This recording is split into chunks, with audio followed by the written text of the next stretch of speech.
बिस्मिल्लाहिर्रहमानिर्रहीम। अस्सलाम वालेकुम फ्रेंड, मेरा नाम है ज़हूर अमीन और आज की इस वीडियो में मैं आपके साथ शेप्स की एक CDR फाइल शेयर करने जा रहा हूं। मैं उम्मीद करता हूं ये फाइल आपको अच्छी लगी होगी और आप इसको अपने पोस्टर्स में अच्छे तरीके से यूज़ कर सकेंगे।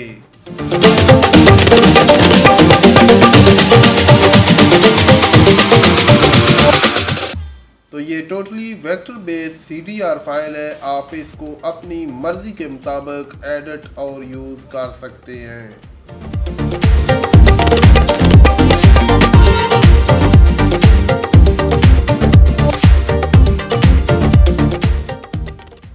इसी तरह तमाम ये फाइल्स वेक्टर बेस्ड हैं। आप इनको इजीली डाउनलोड करके अपने प्रोजेक्ट में यूज़ कर सकते हैं।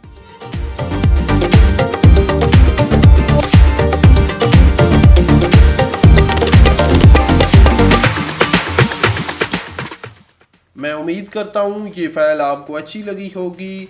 अगर आप मज़ीद इस तरह की फ़ाइल्स हासिल करना चाहते हैं तो इस चैनल को सब्सक्राइब कर लें ताकि आपको मज़ीद अच्छी फ्री में CDR फाइल्स मिल सकें। Thank you. अल्लाह हाफिज़।